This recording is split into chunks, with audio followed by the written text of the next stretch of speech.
안녕하세요. 매일 새로운 사연을 전하는 읽어주는 사연 라디오입니다. 구독과 좋아요, 많은 공유 부탁드립니다. 오늘의 사연 시작하겠습니다. 안녕하세요. 가끔씩 사연 듣고 있는 30대 중반 결혼 5년차 워킹맘입니다. 남편하고는 연애 결혼을 했어요. 2년이라는 긴 연애 끝에 결혼했고, 결혼한 지도 어느덧 5년이 넘었습니다. 저 어려서부터 사업하시던 아버지 덕분에 부족함 없이 자라왔어요.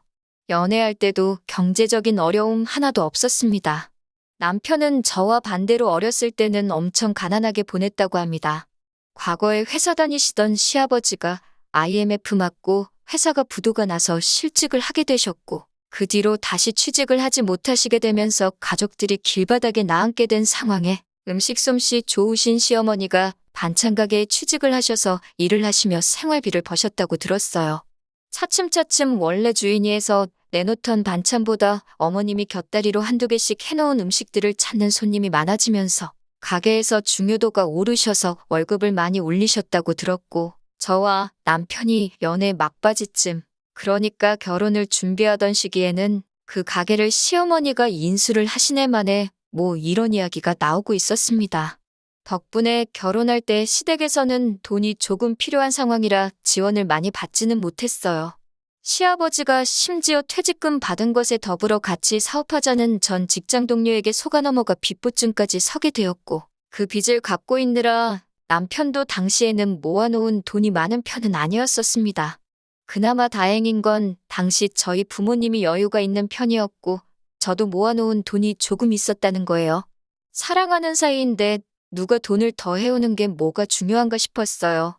그때는 어차피 제가 결혼 후에 아이를 낳으면 남편 혼자서 벌어오는 수입으로 생활을 하게 될 텐데, 한 집안의 가장이 되면서 평생을 일하는데 희생을 해야 했으니 당장 결혼 비용으로 누가 더 많이 쓰고 말고를 따지는 게 중요하다는 생각도 안 들었고요.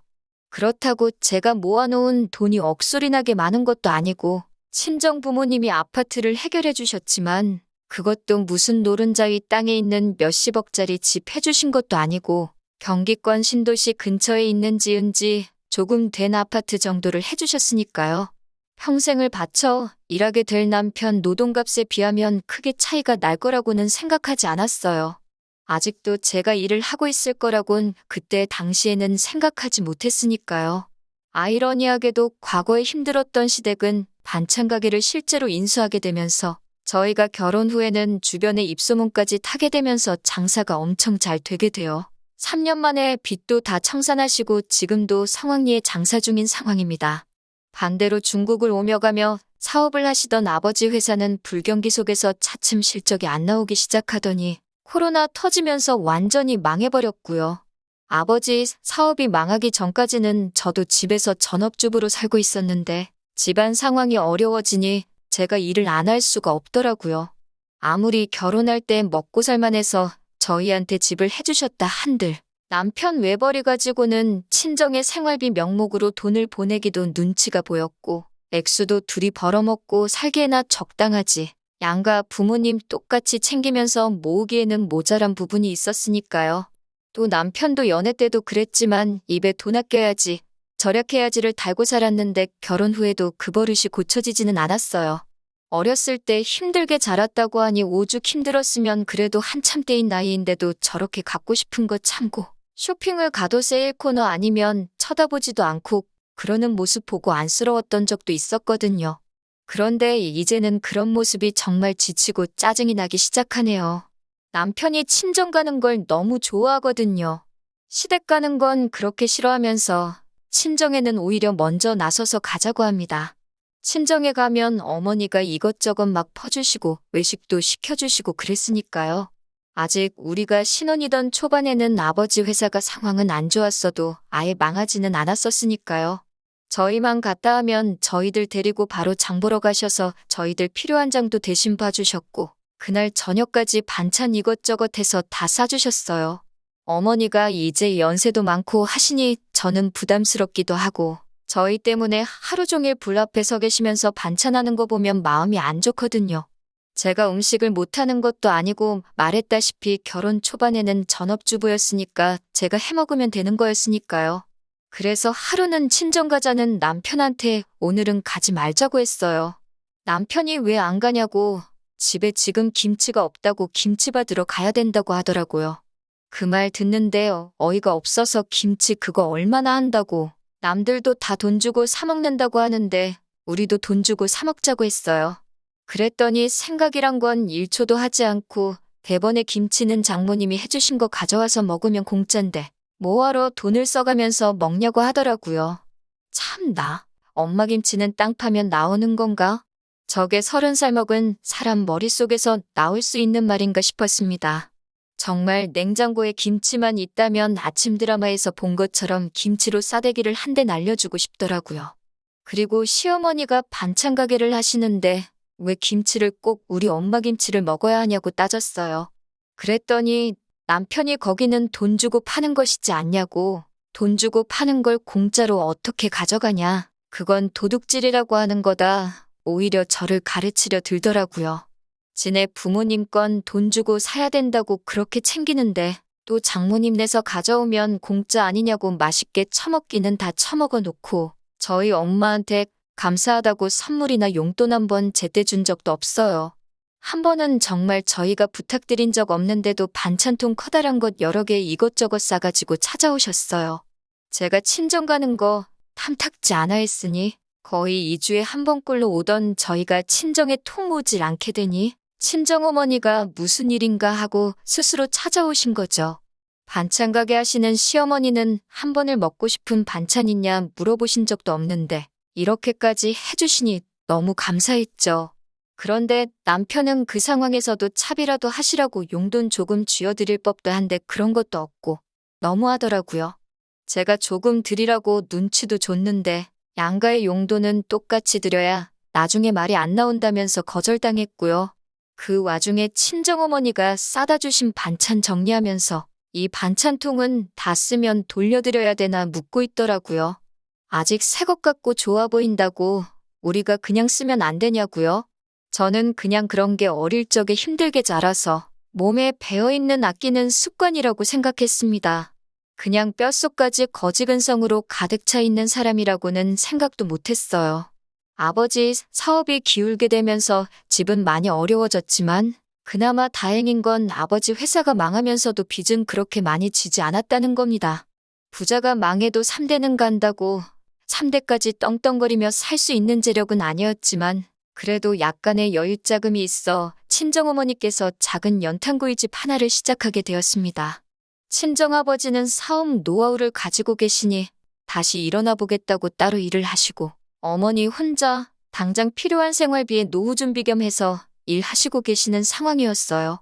저도 혹시 모를 상황에 대비해서 혹시나 친정부모님께서 생활비라도 필요하시다 해서 드려야 할 상황이 온다면 제 돈으로 해야 여러 말 안 나올 것 같아 다시 일을 시작해야 할 것 같다는 생각에 다시 취직을 하게 되었습니다. 남편은 그런 제 속도 모르고 이제 둘이 일하니까 부자가 되는 건 순식간이겠다고 좋아라 하더군요. 저도 일을 시작하다 보니 몸이 피곤해서 주말엔 집에서 쉬고 싶고 친정어머니도 일 시작하시면서 저희 반찬해 주실 시간이 없으니 코로나 시작되고부터는 정말 단 하루도 찾아뵌 적이 없어요. 전화로 연락 몇 번 하는 게 다였고요. 하늘도 무심하지 그나마 야간 장사를 해야 돈이 벌리는 가게를 선택하셨는데 방역수칙 때문에 늦게까지 일도 못하고 가게를 일찍 닫아야만 하는 상황이라서 제 마음이 더 아팠습니다. 그런데 얼마 전 친정어머니로부터 충격적인 전화 한 통을 받게 되었습니다. 이런 말 하기 좀 모하다고 하시며 말을 쉽게 꺼내지 못하셨는데 요는 남편이 최근 들어 친구들이나 회사 동료들하고 친정어머니가 하는 식당에 가서 공짜로 먹고 온다고 하네요. 친정어머니는 처음에는 사위가 왔다고 고기도 평소 주시는 것보다 많이 주시기도 했대요. 처음에 친구랑 둘이서만 왔을 때 얼마 먹지도 않아서 그냥 가라고 한 적이 있는데 그 뒤로부터는 한 명씩 일행이 늘어나기 시작하더니 4명이서 오기 시작하고 급기야는 회사 사람들까지 데리고 와서는 2테이블에 4사람씩 나눠 앉아 8명이서 술이며 고기며 다 꺼내 먹고 나왔다네요. 당연스럽게 돈도 안 내고 그냥 간다고요. 자주 오면 일주일에 2번씩 왔다고요. 사위가 장모님이 하는 식당에서 밥 먹는 게 뭐가 문제냐 하실 분들도 있겠지만 과거에 반찬 이야기 할 때는 시어머니 반찬 가게 음식은 파는 거니까 돈 주고 먹고 집에서 살림하는 장모님이 한 반찬은 돈 안 내고 먹어도 된다는 논리를 펼치던 사람이 이제 와서 내로남불하고 있는 거잖아요? 어이가 없었어요. 요 근래 8명이서 왔을 때는 자신있게 장모님, 계산할게요. 라고 크게 외치길래 이제부터는 돈 내고 먹으려나 해서 친정어머니도 내심 기뻤답니다. 그런데 계산한답시고 한 행동이 장모님, 여기 사위의 사랑이요. 하고 한 번 꼭 안아드리고 나왔다네요. 내야 될 돈은 안 내고 시덥잖은 애교 부리면서 가는데 이제 어머니도 더 이상 참을 수 없다고 하시면서 저한테 결국엔 연락하신 거예요. 정말 미치겠더라고요. 오죽했으면 베푸는 것 좋아하는 엄마가 나한테 전화로 이런 이야기까지 할까 싶었어요. 그래서 그날 저녁에 남편한테 그동안 나한테 말 안 하고 엄마 가게 가서 무전 취식을 했냐며 따졌는데 사위가 장모님 가게에 가는 게 어떻게 무전 취식이 되냐고 하더라고요. 가족끼리 고기 좀 그거 먹을 수도 있는 거 아니냐면서요. 그래서 제가 그러면 앞으로 나도 시어머니 반찬 가게 가서 아주 냉장고가 차고 넘치게 다 집어오겠다고 울음장을 놓았어요. 자기가 했던 말이기도 하고 저도 강하게 나오니까 아무 말도 못하고 씩씩대고만 있더라고요. 아무튼 이제 더 이상 다른 사람 데리고 가서 공짜로 먹고 오는 거 안 된다는 걸 충분히 이해시킨 것 같으니 그냥 저도 그쯤에서 넘어가려고 했지요.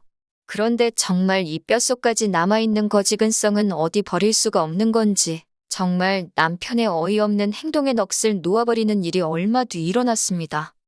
친정엄마한테서 또 전화가 왔어요. 제 남편이 또 친구들하고 다녀갔다고요. 목소리가 안 좋으시길래 엄마한테 혹시 또 돈 안 내고 그냥 갔냐고 조심스레 물어봤는데 다행히 어머니께서 이번엔 돈을 내고 갔다고 대답해 주시더라고요. 계산하고 갔는데 왜 전화 주셨냐고 물어봤는데 어머니가 뭔가 말을 꺼내시려다가 집에 남편 도착하면 알 거다 말하고 한숨 푹 쉬면서 전화를 끊으셨습니다.